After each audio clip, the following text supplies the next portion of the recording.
नमस्कार दोस्तों। देखिए मित्रों, अपने चल रही है एनसीईआरटी की पुस्तकें। और एनसीईआरटी कक्षा 6 से लेकर के 12वीं तक शॉर्ट में इसका जो सार है सभी पुस्तकों का 6 से लेकर के 12वीं तक का, वो आप पढ़ रहे हैं। आज इसमें पढ़ेंगे पाषाण काल। सबसे पहले तो आपको यह पता होना चाहिए कि पाषाण काल कहते किसको हैं।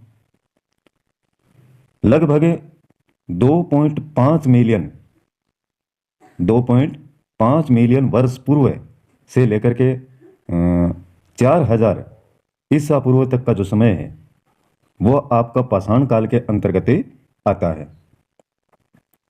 पाषाण काल, इस समय में साथियों मनुष्य, जो आपके पत्थर हैं,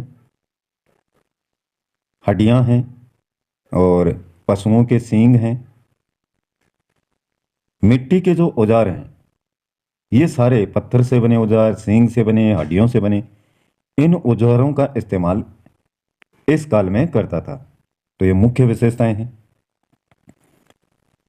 पाषाण काल को 3 भागों में डिवाइड किया गया है: पूरा पाषाण काल, मध्य पाषाण काल और नव पाषाण काल। पूरा पाषाण काल 26 लाख से 9,000 ईसा पूर्व तक का समय। मध्य पाषाण काल, ये 9,000 ईसा पूर्व से 4,000 ईसा पूर्व तक। नव पाषाण काल 4,000 ईसा पूर्व से 2,500 ईसा पूर्व तक का समय कहलाता है। तो ये 3 पार्ट हैं पाषाण काल के। डिवाइड इसलिए किया जाता है जिससे पढ़ने में क्या हो, आसानी हो। पूरा पाषाण काल, इसको फिर से 3 भागों में डिवाइड किया गया है: निम्न पूरा पाषाण काल, मध्य पूरा पाषाण काल, उच्च पूरा पाषाण काल। 26 लाख से 50,000 ईसा पूर्व तक का समय निम्न पूरा पाषाण काल कहलाता है।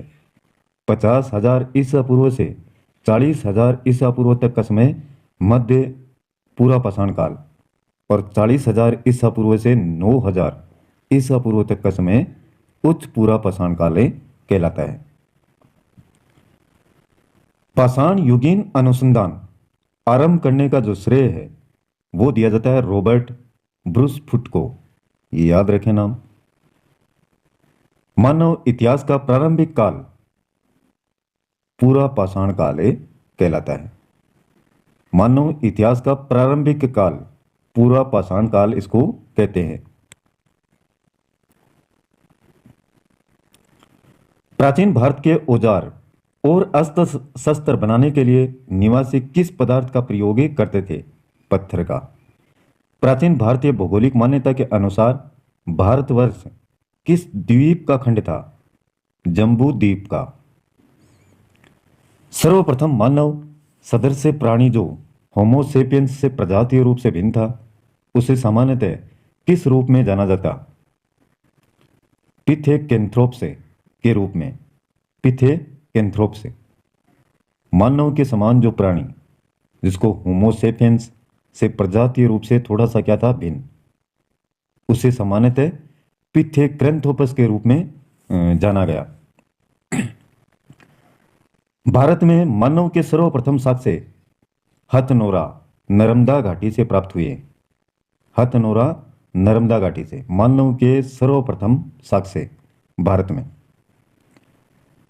पाषाण संस्कृति से लेकर हड़प्पा सभ्यता तक के सांस्कृतिक अवशेष मेहरगढ़ पूरा स्थल से प्राप्त हुए हैं।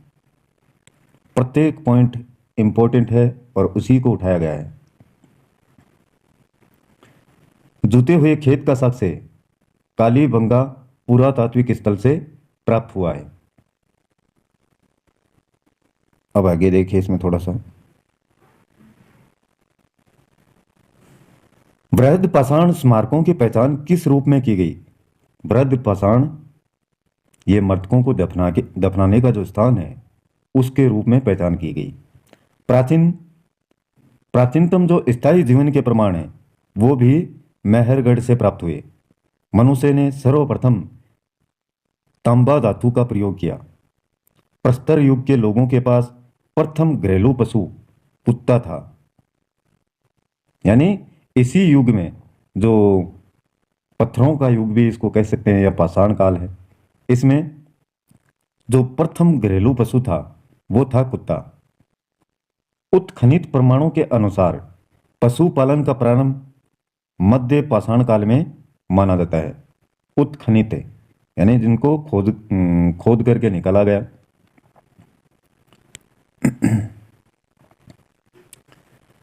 मध्य पाषाण काल में पशुपालन के प्राचीनतम साक्ष्य आदमगढ़ से प्राप्त हुए हैं।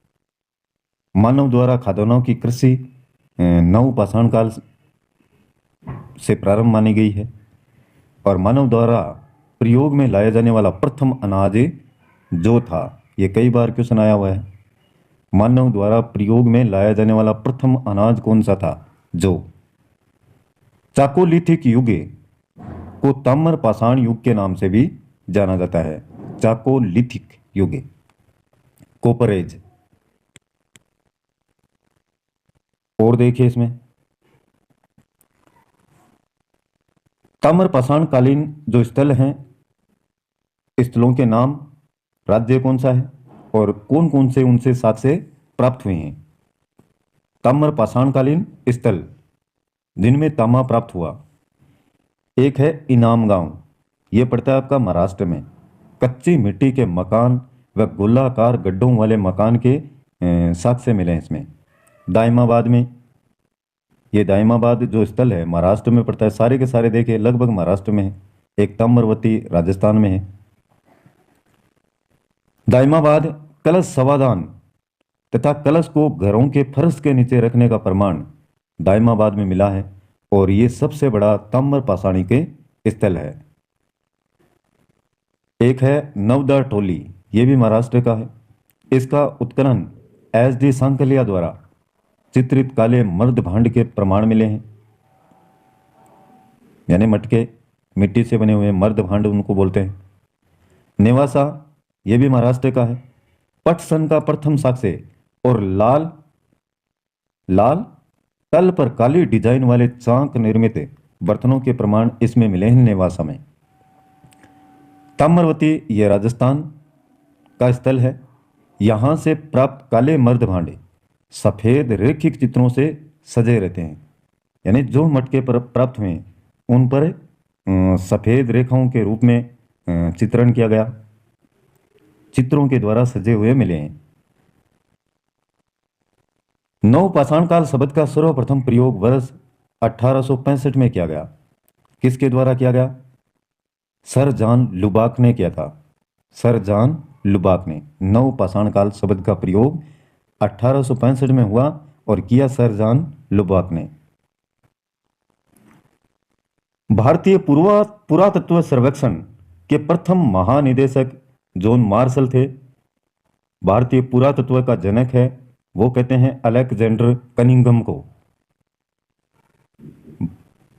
पुरातत्व जो सर्वेक्षण है उसमें क्या करते हैं, ये पुराने जितने भी हैं खोजबीन हैं वो की जाती हैं। आर्कियोलॉजिकल सर्वे ऑफ इंडिया, इसमें पता लगाया जाता है कि जो पुरानी वस्तुएं हैं किस प्रकार से सभ्यताएं मिली हैं, क्या क्या यहाँ मिल सकता है, इसकी खोजबीन की जाती है।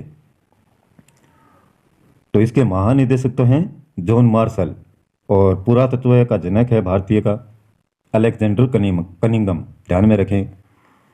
भारत के किस आरंभिक पुरापाषाण युग के शिलाश्रय से सर्वाधिक चित्र प्राप्त हुए? भीमबेटका, ये मध्य प्रदेश से। कुंभकारी मिट्टी के बर्तन बनाने की कला के सर्वप्रथम प्रमाण नव पाषाण काल से प्राप्त हुए हैं। कुंभकारी मिट्टी के बर्तन बनाने की कला। एक है पेबल उपकरण, यह आपके निम्न पुरा पाषाण काल से प्राप्त हुए। पेबल उपकरण। ताम्रवर्ती के नाम से आहार संस्कृति आपकी प्रसिद्ध है। माइक्रोलिथिक औजार, यह मध्य पाषाण काल से संबंधित है। माइक्रोलिथिक औजार।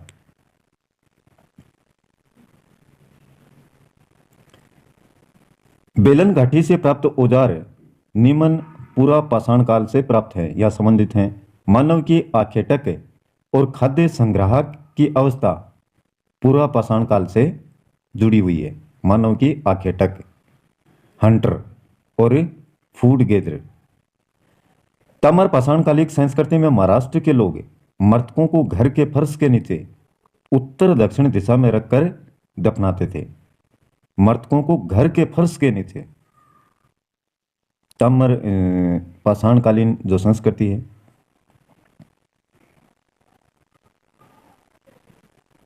आगे देखिए इसमें, भारत के दो सर्वाधिक प्राचीन ज्ञात मध्य पाषाणकालीन स्थल, एक है महदा और एक है सराय नाहर राय। आधुनिक मानव होमो सेपियंस का प्रादुर्भाव कब हुआ? उच्च पूरा पाषाण काल में। क्वार्टजाइट पत्थरों के स्थान पर जेस्पर, चैल्ट आदि के पत्थर मध्य पूरा पाषाण काल से प्राप्त हुए हैं। अग्नि का उपयोग करना मानव ने सर्वप्रथम नव पाषाण काल से सीखा था। नव पाषाण काल से पहले जो मनुष्य है कच्चे मांस का उपयोग ही करता था। भारत में जीवाश्म फोसिल का एकमात्र प्रमाण कहाँ मिला है? शिवालिक पहाड़ी से। जीवाश्म कहते हैं जो भी दबी हुई वस्तुएं हैं मिट्टी के अंदर, चट्टानों के अंदर, उन्हीं को बोलते हैं जीवाश्म। चाहे पेड़ पौधों की स्ट्रक्चर हो या किन्हीं पदार्थों की या जंतुओं की, उन्हीं को कहते हैं जीवाश्म। भारतीय उपमहाद्वीप में कृषि के प्राचीनतम साक्ष्य मेहरगढ़ से प्राप्त हुए हैं और कपास के प्राचीनतम साक्ष्य ये भी आपके मेहरगढ़ से। अब आगे देखिए इसमें,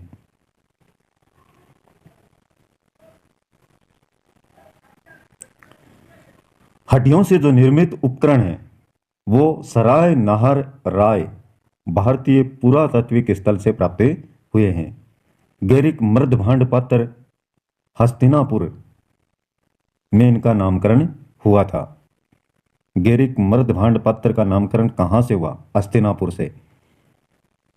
सिंधु घाटी सभ्यता के मुख्य स्थल आपके मोहनजोदड़ो, चनहुदड़ो, सुतका गिंडोर, हड़प्पा तथा कोट दिजी, यानी वर्तमान में पाकिस्तान में स्थित है आपका कोट दिजी। अब देखिए नव पाषाणकालीन स्थल कौन कौन से हैं और उनके राज्य। स्थल है बुर्ज होम, कहाँ? कश्मीर में। कब्रों में मालिक के साथ कुत्ते दफनाने के साक्ष्य प्राप्त हुए बुर्ज होम में। और एक है गुप्त कराल, ये भी कश्मीर का है। कृषि और पशुपालन के साक्ष्य इसमें देखने को मिले।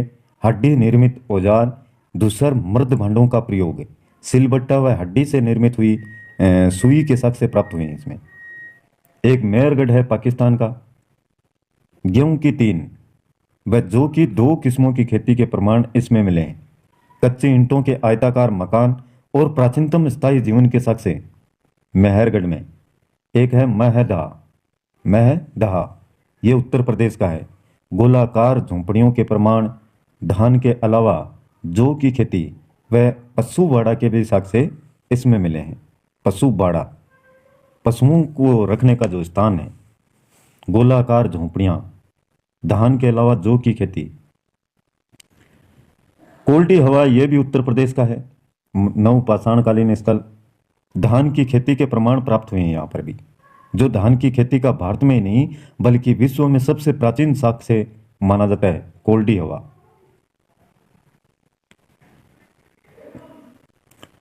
आगे है संगनकलू, कर्नाटक का। राग के टीले प्राप्त हुए हैं इसमें, जो बेलारी जिले में अवस्थित हैं। एक है पीकली हल, कर्नाटक। राग के ढेर व निवास स्थल के साक्ष्य प्राप्त हुए इसमें। राग के ढेर मिले हैं, रहने का जो स्थान है उसके साक्ष्य पीकली हल, कर्नाटक का। एक है चौपानी मांडो, उत्तर प्रदेश का। मधुमक्खी के छत्ते जैसी झोंपड़ियां, ज्यामितीय आकार के सूक्ष्म पाषाण व हस्त निर्मित मर्दभांड के साक्ष्य प्राप्त हुए हैं।